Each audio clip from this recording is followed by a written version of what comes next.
Hey, welcome back, friends. Do not buy this walkie-talkie. At least I wouldn't buy one after my experience with them. Retevis sent us these walkies to test, and as much as I'm appreciative for folks that send me free items to introduce to you guys, sometimes they're just not that good, and that's the case today. So if you want to hear more about it, I hope you'll stick around.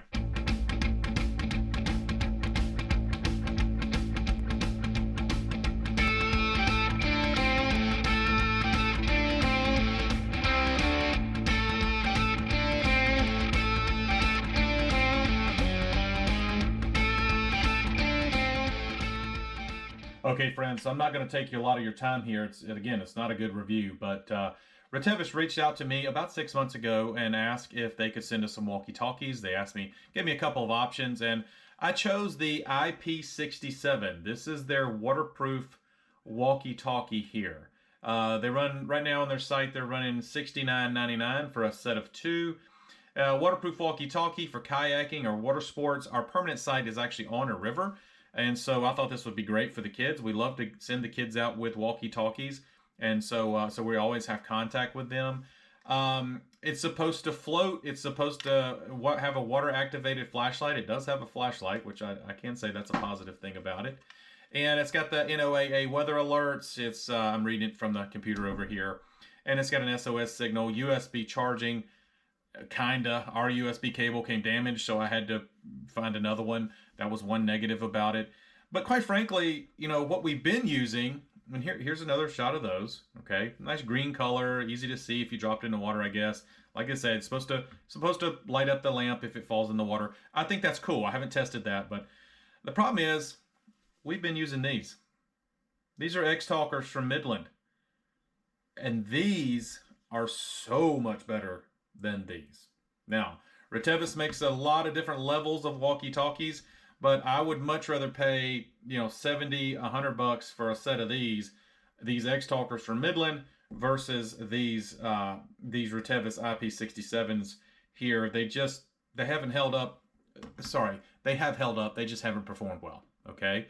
Now, as far as durability from the Retevis brand, we actually have been using Retevis walkie-talkies at our church for probably 3 years now. And they've done okay. They're not. I think we've got probably 30 walkie-talkies over there. I'd say probably about 10 of them are shot. They're just shot. But they've been in the rain a little bit, and again, we use them in the parking lot. Range is not a problem because we're in a parking lot. But I haven't been super impressed with their longevity, so I can't speak to those brand. This is not this particular model, but the Retevis brand is just okay. Now, here's the deal. Let me get this. I can't see you right now. So here's the deal with why I don't care for these much. Now, we're going to keep them at the site, but because we keep these at the house. But the range on these is not nearly as good as the range on this one. The clarity on these is not nearly as good as the clarity on this one.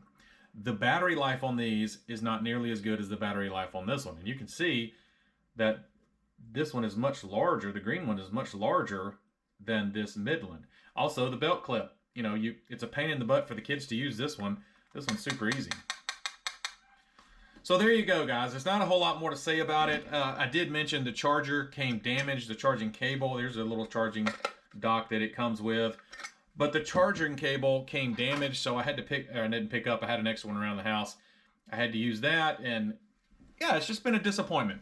And as much as I like to bring you guys products I enjoy, from time to time, there's products that are disappointing, and that's what this video is about. I do not recommend Retevis, at least the IP67 walkie-talkies. I do recommend having walkie-talkies at the campground, especially when you're with kids. We use these Midlands all of the time, and whatever kind of walkie-talkie you get, it gives them a little bit of freedom, and it gives you a little bit of comfort as a parent, even around the neighborhood. I mean, pretty much. They're just great to have. I mean, we really, really enjoy them. We will keep these at the permanent site. We don't need a lot of range at the permanent site. It's easy to just leave them up there.